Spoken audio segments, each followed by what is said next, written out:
খালেদা জিয়ার পথ ধরে এই সংবিধানকে আমরা বুড়িগঙ্গায় ফেলে দিতে বাধ্য হব। এই ইলেকশনে ইঞ্জিনিয়ারিং হয়েছে, সামনে ইলেকশনে আপনারা আল্লাহর রাস্তায় ইঞ্জিনিয়ারিং এর চিন্তা করবেন না।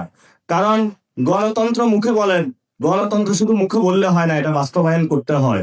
যদি ওই সংবিধান শহীদের বিচার করতে না পারে, শহীদ ওসমান হাদি ভাইয়ের বিচার করতে না পারে, সংস্কার প্রক্রিয়ার মধ্য দিয়ে না দাঁড়াতে পারে, হয়তোবা এই জন্য যারা আমাদেরকে বেশি বেশি সংবিধান দেখানোর চেষ্টা করেন, সেই সময় অনেক গণভবন দেখানোর চেষ্টা করা হয়েছিল, বড় বড় মাফিয়া রত্ন দেখানোর চেষ্টা করা হয়েছিল, সেগুলো আমরা গুনি নাই।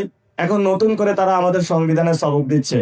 সংবিধানের সবক যদি এতই দিয়ে থাকেন, যেই সংবিধান আমার 2022-কে শহীদ হতে রক্ষা করতে পারে নাই, যেই সংবিধান এসালামের মতন গ্রুপকে বাংলাদেশের টাকা দেউলিয়াত্ব করার জন্য স্কোপ দিয়েছে, যেই সংবিধান বাংলাদেশের মানুষকে প্রত্যেকটা জায়গায় ধর্ষণের মুখ থেকে রক্ষা করতে পারে না, যেই সংবিধান স্কুল কমিটি থেকে প্রেসিডেন্ট হাউস পর্যন্ত দুর্নীতি থেকে বাংলাদেশকে রক্ষা করতে পারে না, সেই সংবিধান দিয়ে আমাদেরকে কি করব?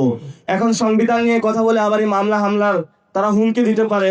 আমরা স্পষ্ট আপনাদেরকে বলতেছি, হয়তো এই সংবিধানের মৌলিক কাঠামোতে পরিবর্তন নিয়ে আসেন, না হলে হয়তো এই সংবিধান পুরো দুস্তর আমরা পরিবর্তন করে দিতে ইনশাআল্লাহ রাজপথে সবাই ঐক্যবদ্ধভাবে লড়াইয়ে নামবো। এখন তারা আমাদেরকে বলে যে তোমরা রাজুতে ডাকো, মানুষকে বললে কি নামবে নাকি?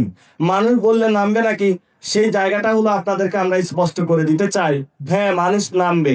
কারণ মানুষের পকেটে এখনো চাকরি আপনারা দিতে পারেন নাই, তরুণ সমাজের জন্য এখনো কিছু করতে পারেন নাই আপনারা।